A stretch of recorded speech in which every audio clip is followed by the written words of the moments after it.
tous, j'espère que vous allez bien. Je suis très heureux de vous retrouver pour ce nouveau volet du Veilleur sur la muraille, où nous écouterons une parabole du Seigneur Jésus en nous inspirant de la Bible et d'un très bel ouvrage, Les Paraboles de Jésus, écrit au début du XXe siècle par un auteur inspiré, Ellen White. Je vous invite à prier. Notre Père,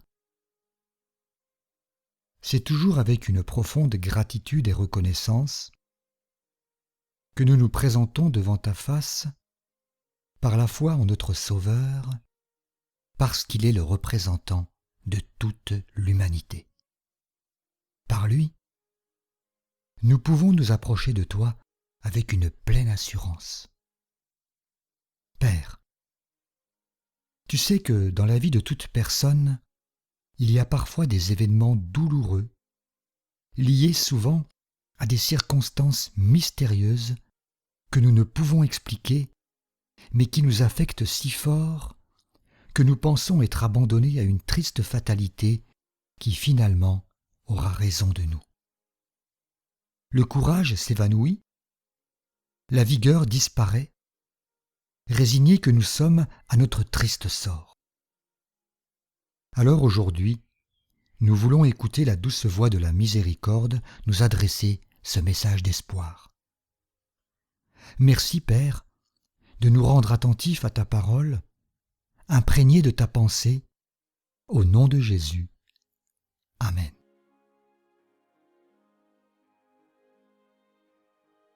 Voyez-vous, nous pouvons nous détourner de notre Créateur, nous pouvons être dans la misère, dans la solitude et l'épreuve, nous pouvons être exposés aux ruses de l'ennemi. Toutefois, écoutons celui qui ne nous abandonnera jamais, celui qui est plein de tendresse et de pitié envers nous tous, celui qui prend soin de nous à chaque instant. Un jour que Jésus parlait, les pharisiens et les scribes murmuraient, disant « Cet homme accueille les gens de mauvaise vie et mange avec eux. » Luc 15, verset 2. Ils insinuaient ainsi que le Christ se plaisait au milieu des pécheurs et des pervers et que leur iniquité le laissait indifférent. Jésus décevait les rabbins. Pourquoi cet homme, qui avait de si hautes prétentions, ne recherchait-il pas leur société et ne suivait-il pas leur mode d'enseignement? Pourquoi était-il si simple et travaillait-il parmi toutes les classes de la société? S'il était véritablement prophète, disait-il, il serait en accord avec eux et il traiterait les publicains et les pécheurs avec l'indifférence qu'ils méritent. Ces gardiens de la société étaient irrités de voir celui avec lequel ils contestaient sans cesse et dont la pureté les condamnait montrer tant de sympathie pour ces parias. Ils désapprouvaient ces méthodes parce qu'ils se croyaient instruits, distingués et éminemment religieux. Mais l'exemple du Christ dévoilait leurs sentiments égoïstes. Ils s'exaspéraient aussi en voyant ceux qui méprisaient les rabbins et qui ne se rendaient jamais à la synagogue se presser autour de Jésus et écouter ses paroles avec ravissement. Puisque les scribes et les pharisiens se sentaient condamnés en présence d'un être aussi pur, comment les publicains et les gens de mauvaise vie pouvaient-ils être attirés par lui? Ils ne se doutaient pas que la réponse à cette question se trouvait dans les paroles accusatrices et dédaigneuses qu'ils avaient prononcées. Cet homme accueille des gens de mauvaise vie. Ceux qui venaient à Jésus découvraient auprès de lui l'espoir d'être eux aussi retirés de l'abîme du péché. Alors que les pharisiens les méprisaient et les condamnaient, le Christ accueillait ces pécheurs comme des enfants de Dieu, égarés loin de la maison paternelle, mais présents dans le cœur du Père. Leur misère le poussait à les aimer encore davantage. Plus ils étaient éloignés de lui, plus il désirait les ramener à la bergerie. Et plus grand était le sacrifice auquel il consentait en leur faveur. Les docteurs de la loi auraient pu apprendre tout cela dans les rouleaux sacrés dont ils se glorifiaient d'être les gardiens et les interprètes. David, qui avait commis une grande faute, n'avait-il pas écrit lui-même : « Je suis errant comme une brebis perdue. Cherche ton serviteur. » Psaume 119, verset 176. Michée n'avait-il pas révélé l'amour de Dieu pour le pécheur quand il écrivait : « Quel Dieu est semblable à toi, qui pardonne l'iniquité, qui oublie les péchés du reste de ton héritage. Il ne garde pas sa colère à toujours, car il prend plaisir à la miséricorde. » Michée 7, verset 18.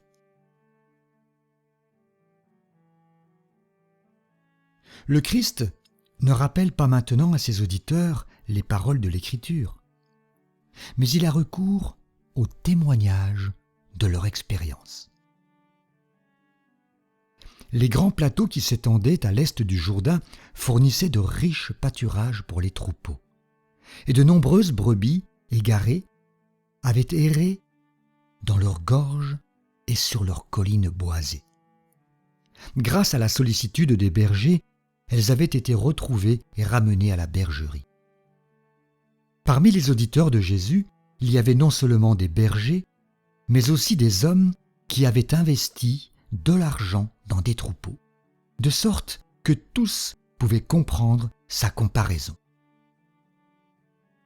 Quel homme d'entre vous, s'il a 100 brebis et qu'il en perde une, ne laisse les 99 autres dans le désert pour aller après celle qui est perdue jusqu'à ce qu'il la trouve. Luc 15, verset 4. Ces âmes que vous méprisez, déclare Jésus, sont la propriété de Dieu. Elles lui appartiennent par droit de création et de rédemption, et elles ont une grande valeur à ses yeux. De même que le berger aime ses brebis et ne prend aucun repos tant qu'il lui en manque une, de même aussi, à un degré infiniment supérieur, le Seigneur aime toute âme réprouvée. On peut méconnaître son amour, s'éloigner de lui et choisir un autre maître. Cependant, on n'en reste pas moins la propriété de Dieu. Et il désire retrouver ce qu'il a perdu. Comme un pasteur inspecte son troupeau quand il est au milieu de ses brebis éparses, ainsi je ferai la revue de mes brebis et je les recueillerai de tous les lieux où elles ont été dispersées au jour des nuages et de l'obscurité, déclare-t-il. Ézéchiel 34, verset 12. Dans la parabole, le berger part à la recherche d'une seule brebis, le plus petit nombre que l'on puisse énoncer. Cela prouve que s'il n'y avait eu sur la terre qu'une seule âme à sauver, Jésus serait mort pour elle. La brebis qui s'est égarée est la plus malheureuse de toutes les créatures. Le berger doit partir à sa recherche, car elle ne saurait rentrer toute seule à la bergerie. Il en est ainsi de celui qui s'est éloigné de Dieu. Il est aussi misérable que la brebis perdue, car sans le secours de l'amour divin, jamais il ne pourrait revenir à Dieu. Le berger qui découvre l'absence d'une brebis ne se contente pas de regarder nonchalamment son troupeau en disant « Après tout, il m'en reste encore 99 ». Et ce serait trop pénible d'aller à la recherche de celle qui manque à l'appel. Qu'elle revienne et je lui ouvrirai la porte du bercail. Non, dès qu'il s'aperçoit qu'il manque une brebis, il est saisi d'angoisse et de tristesse. Il se met à compter et à recompter son troupeau. Quand il est sûr de sa disparition, au lieu de s'endormir, il laisse les 99 bêtes dans la bergerie pour aller à la recherche de celle qui s'est égarée. Plus la nuit est sombre et orageuse, et plus les sentiers sont dangereux, plus grande est la sollicitude du berger et plus actives sont ses recherches. Il fait l'impossible jusqu'à ce qu'il ait trouvé sa brebis égarée. Quel soulagement n'éprouve-t-il pas quand il entend au loin son bêlement plaintif? Guidé par le son, il gravit les pentes les plus escarpées. Il va jusqu'au bord du précipice au péril de sa vie. Il continue ses recherches tandis que les cris de plus en plus faibles de la brebis lui font comprendre qu'elle va mourir. Enfin, ses efforts sont couronnés de succès. La brebis perdue est retrouvée. Il ne lui reproche pas de lui avoir causé tant de soucis et de fatigue. Il ne la chasse pas devant lui avec un fouet. Il n'a même pas l'idée de la conduire à la bergerie, mais, dans sa joie, il la charge toute tremblante sur ses épaules. Si elle est meurtrie et blessée, il la prend dans ses bras, la presse et la réchauffe sur son cœur pour lui redonner la vie. Et, heureux que ses peines n'aient pas été vaines, il la ramène au bercail.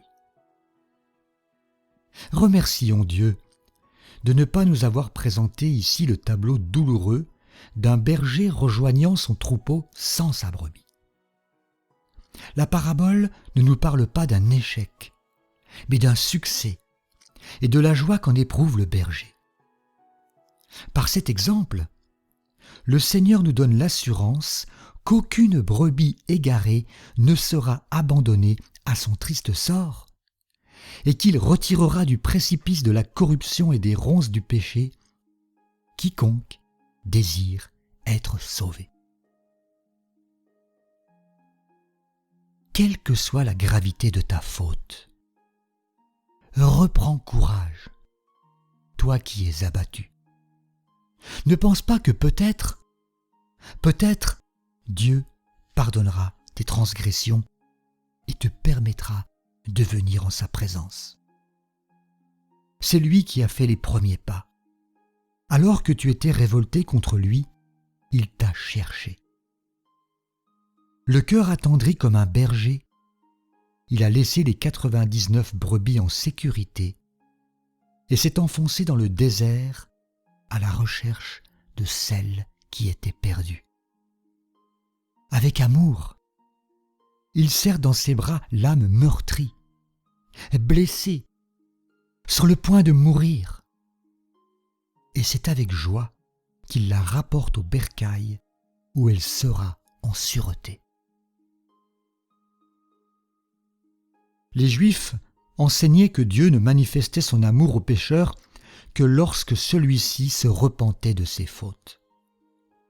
À leurs yeux, la repentance était une œuvre par laquelle on gagnait la faveur du ciel. C'est précisément cette pensée qui poussa les pharisiens étonnés et irrités à s'écrier « Cet homme accueille des gens de mauvaise vie ». Selon eux, le Christ n'aurait dû se laisser approcher que de ceux qui s'étaient repentis. Or, dans la parabole de la brebis perdue, le Sauveur nous enseigne que nous ne sommes pas sauvés parce que nous avons cherché Dieu, mais parce que Dieu nous a cherchés. Nul n'est intelligent, Nul ne cherche Dieu. Tous sont égarés. Tous sont pervertis. Romains 3, verset 11. Nous ne nous repentons pas pour que Dieu nous aime, mais il nous révèle son amour pour que nous puissions nous repentir. Quand la brebis égarée est enfin rentrée au bercail, le berger exprime sa reconnaissance par des chants de joie. Il invite ses voisins, ses amis en leur disant « Réjouissez-vous avec moi, car j'ai trouvé ma brebis qui était perdue. » Luc 15, verset 6. De même aussi, quand une âme est ramenée au bercail par le grand pasteur des brebis, le ciel et la terre s'unissent dans un concert d'actions de grâce et de louange. Il y aura plus de joie dans le ciel pour un seul pécheur qui se repent que pour 99 justes qui n'ont pas besoin de repentance. Luc 15, verset 7. Vous, pharisiens, dit le Christ, vous vous considérez comme les favoris du ciel. Vous vous croyez en sécurité à l'abri de votre propre justice. Sachez donc que si vous n'avez pas besoin de repentance, ma mission ne vous concerne pas. Les âmes qui ont le sentiment de leur pauvreté et de leur péché, voilà celles que je suis venu secourir. Les anges du ciel s'intéressent à ces êtres perdus que vous méprisez. Vous vous plaignez et vous vous moquez lorsqu'une de ces âmes vient à moi. Mais sachez que les anges du ciel s'en réjouissent et que des chants de triomphe se font entendre dans les cours célestes.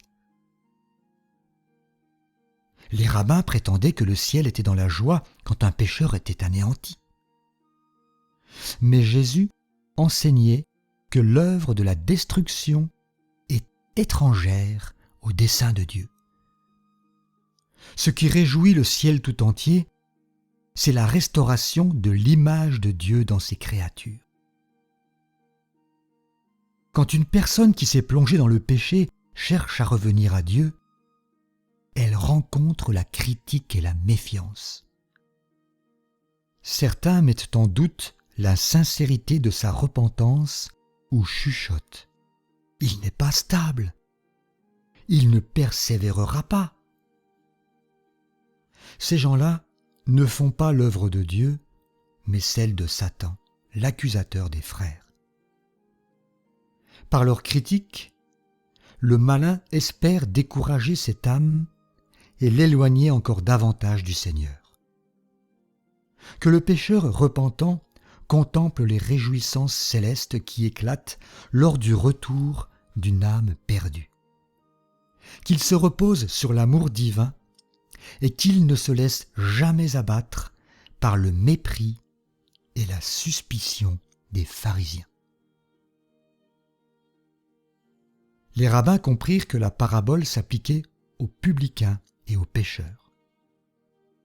Mais elle a également une signification plus large.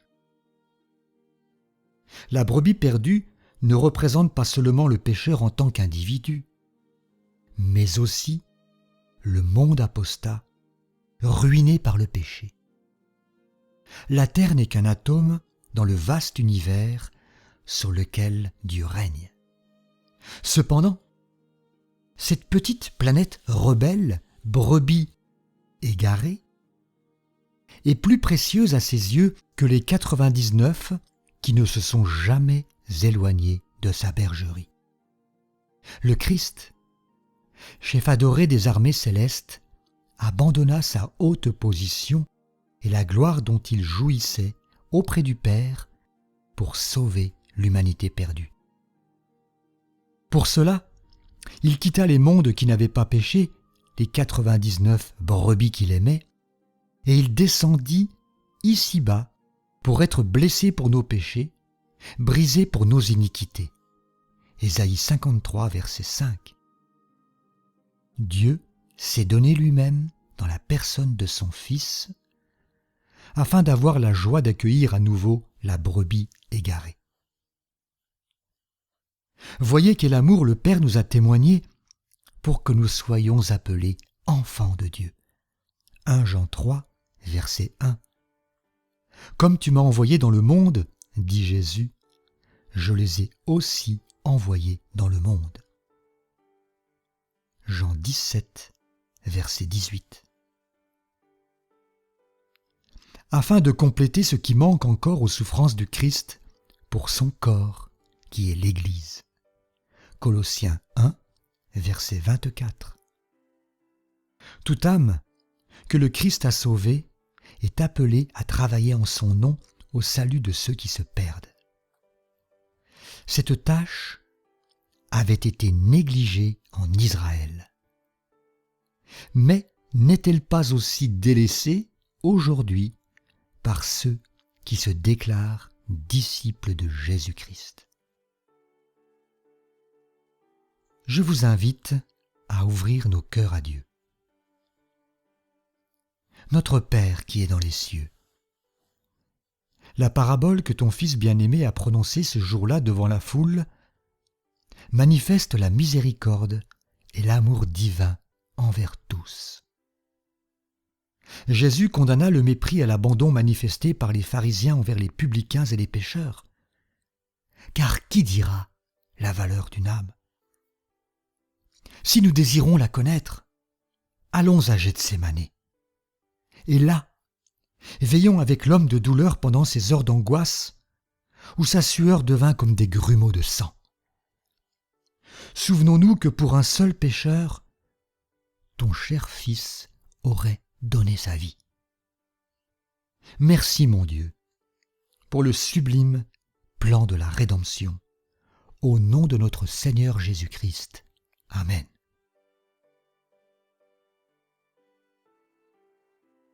Cher ami, combien d'égarés as-tu cherché et ramené au bercail? En t'écartant peut-être de ceux que tu juges peu intéressants, te rends-tu compte que tu négliges des âmes que le Seigneur recherche? C'est peut-être au moment où elles ont le plus grand besoin de ta compassion que tu te détournes d'elles. Dans toutes les églises, il y a des personnes qui aspirent au repos et à la paix. Elles peuvent paraître indifférentes, mais elles ne sont pas insensibles à l'influence du Saint-Esprit. Et bon nombre d'entre elles pourraient être gagnées au Sauveur. Si la brebis perdue n'est pas ramenée au bercail, elle erre jusqu'à ce qu'elle périsse. Beaucoup vont à la ruine parce que personne ne leur a tendu une main secourable pour les sauver. Ces égarés peuvent paraître endurcis, mais s'ils avaient reçu les mêmes avantages que d'autres, ils auraient peut-être révélé plus de grandeur d'âme et plus de talent qu'eux. Les anges, émus de compassion pour ces pécheurs, pleurent alors que les yeux des hommes restent secs et que leurs cœurs sont fermés à la pitié. Oh, qu'elle est rare, la sympathie profonde et communicative pour ceux qui sont tentés et qui se perdent. Oh, combien il importe que l'Esprit du Christ occupe en nous une plus grande place et que le moi disparaisse. Je vous souhaite une bonne veille sur la muraille de la vérité et particulièrement une veille attendrissante auprès de toutes celles et ceux qui traversent la grande vallée des pleurs. Que l'Éternel, du haut des cieux, nous vienne en aide. Amen.